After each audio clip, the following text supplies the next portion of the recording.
आज हम पर्यावरण शिक्षा में जल प्रबंधन यानी वाटर मैनेजमेंट के बारे में पढ़ेंगे कि जल प्रबंधन क्या है। जल अत्यधिक उपयोगी संसाधन है, क्योंकि जल के बिना कुछ भी संभव नहीं है। जल से ही बहुत सारे संसाधन चलते हैं। यह विधि विविध कार्यों में उपयोग में आता है, लेकिन जल से संबंधित समस्या यह है कि यह सभी स्थानों पर सुलभ या पर्याप्त मात्रा में उपलब्ध नहीं है। जल से संबंधित समस्याओं का समाधान करने का उत्तम उपाय जल प्रबंधन है। जल प्रबंधन में जो उपाय हैं उनके सुझाव दिए गए हैं, उनके बारे में जान लेते हैं। पहला है वर्षा जल के संग्रह की व्यवस्था, यानी वर्षा जल को एकत्रित करने की व्यवस्था। वर्षा जल का अधिकांश भाग अनियंत्रित रूप में बहकर समुद्र में गिरता है। उसका यदि संग्रह किया जा सके तो जल अभाव की समस्या को हल किया जा सकता है, यानी कुछ तो हल किया जा सकता है। यह कार्य पहले हमारे गांवों में किया जाता था। अधिकांश गांवों में तालाब या पोखर का निर्माण वर्षा जल के संचय के उद्देश्य से किया जाता था। ग्रामीण लोग वर्षा प्रारंभ होने से पूर्व इन तालाबों को मिट्टी निकाल कर गहरा करते थे। बांध बनाकर बड़े जल भंडारों का निर्माण किया जा सकता था। दूसरा है भूमिगत जल, यानी भूमि में रहने वाला जल। भूमिगत जल के बारे में एक गलत धारणा भी है, जो मिथ्या है। जमीन में नीचे जल का अथाह भंडार है, जिसके फलस्वरूप लोगों ने भूमिगत जल का अविवेकपूर्ण ढंग से दोहन प्रारंभ किया, यानी बुरी तरह से उसका गलत उपयोग किया। इसका दुष्परिणाम अब भोगना पड़ रहा है। जब से गांवों में विद्युत की सुविधा उपलब्ध हुई तो कृषकों ने सिंचाई के लिए ट्यूबवेल का निर्माण करके भूमिगत जल को अंधाधुंध खींचना प्रारंभ कर दिया, जिससे जल का स्तर बहुत नीचा हो गया। इसका दुष्परिणाम यह है कि साधारण कुएं और हैंडपंप सूख गए हैं। भूमिगत जल के इस प्रकार दोहन पर प्रतिबंध लगाना चाहिए। दूसरे, भूमिगत जल की वृद्धि के लिए वर्षा जल को रोकने के उद्देश्य से खेतों के चारों ओर मजबूत मेड़ बनानी चाहिए। प्रवाहित जल के मार्ग में एनीक का निर्माण किया जाना चाहिए। बड़े बड़े भवनों में जल सोखने वाले गड्ढे बनाना अनिवार्य किया जाए, जिनमें वर्षा का पानी एकत्रित होकर भूमि में प्रवेश करे। लेकिन हमारे देश में ग्रामीण क्षेत्र में जो समरसेबल कराए जा रहे हैं, लगभग 4 घर के बीच एक समरसेबल है, और वो कंटिन्यू जब तक लाइट आती है तब तक वह चलता ही रहता है। वो लोग ये नहीं जानते कि जल जमीन में कम है, लेकिन फिर भी वह अंधाधुंध यानी उसका दुरुपयोग करते जा रहे हैं। अगला है नदियों को परस्पर जोड़ना। वर्षा जल को उपयोग में लाने की यह विधि भी एक सही है। जिन प्रदेशों में वर्षा अधिक होने से नदियों में प्राय बाढ़ आ जाती है, जो जान माल की हानि करते हुए जल को समुद्र में गिरा देती है, यदि नदियों को जोड़कर उनके जल को कम वर्षा वाले प्रदेशों में पहुंचाया जाए तो वर्षा जल का उचित उपयोग भी होगा और जल अभाव वाले प्रदेशों में जल संकट की समस्या का समाधान भी होगा।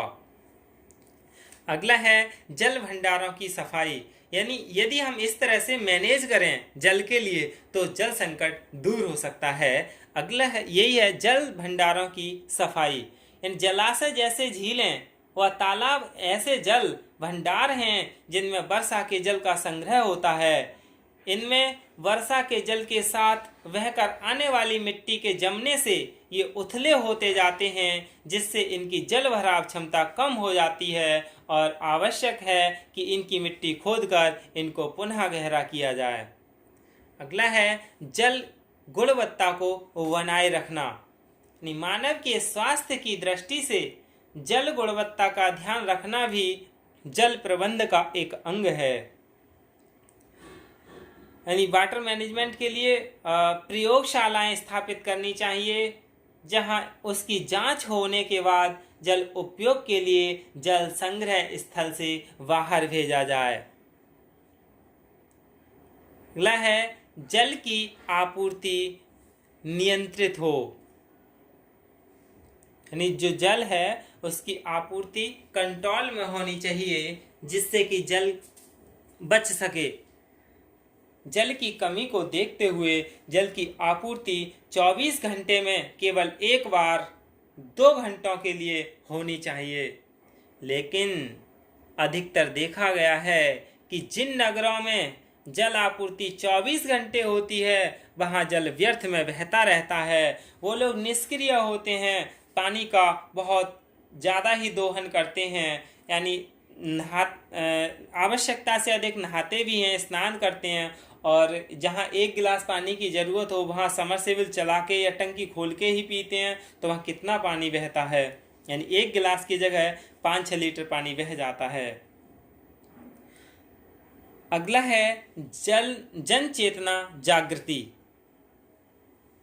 यानी जल संरक्षण के लिए जन चेतना को जागृत करना आवश्यक है। जल के अपव्यय को रोकने के लिए लोगों को प्रेरित किया जाए। इसके लिए टीवी, रेडियो जैसे संचार माध्यमों तथा नुक्कड़ नाटकों का प्रयोग में लाना चाहिए। इससे जहां एक ओर जल के संतुलित उपयोग की आदत विकसित होगी, वहीं दूसरी ओर जल के दुरुपयोग की आदत में सुधार होगा। यह सरकार ही नहीं कर सकती, यह हम सब आम जनता के भी हाथ में है। खुद वैसे अधिकतर देखा गया है, जिससे भी कहा जाए ऐसा ना करें तो वह कहता है मेरे बचाने से क्या बचेगा। जिस भी व्यक्ति से पूछें वह यही कहता है कि मेरे करने से क्या होगा। यदि प्रत्येक व्यक्ति, प्रत्येक प्राणी खुद के लिए सुधार ले, अपने आप के लिए सुधर जाए, तो सभी सुधर जाएंगे। फिर कोई किसी को नहीं कहेगा कि मेरे सुधरने से क्या जल बच सकता है। अगला है सागरीय जल का उपयोग, यानी अनेक भूभागों में मीठे जल का अभाव है। वहाँ समुद्री जल को लवणीयकरण यानी बिना लवण वाला की तकनीक द्वारा मीठे जल में परिवर्तित करके उपयोग में लाना चाहिए। कुवैत में इसी विधि का प्रयोग करके मीठा जल प्राप्त किया जाता है। अगला है जल को शुद्ध या स्वच्छ रखना।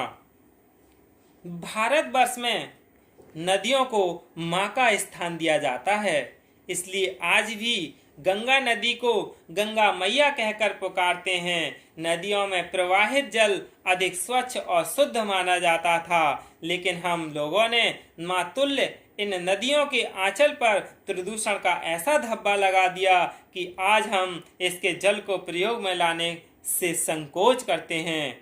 आज नदियों में सीवर, उद्योगों, शोधनशालाओं के विषैले रसायन, अपशिष्ट और गंदा जल नदियों में व झीलों में गिराए जाने के कारण नदियों व झीलों का स्वच्छ जल प्राप्त करने में कठिनाई हो गई है।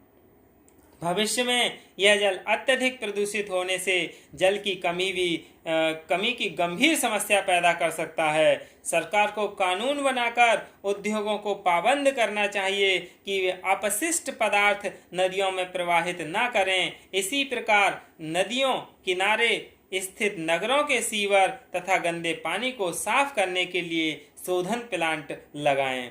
इससे क्या है, जल शुद्ध होगा और स्वच्छ होगा, जिससे जल संकट दूर होगा। यही क्या है, जल प्रबंधन है, यानी वाटर मैनेजमेंट है। धन्यवाद।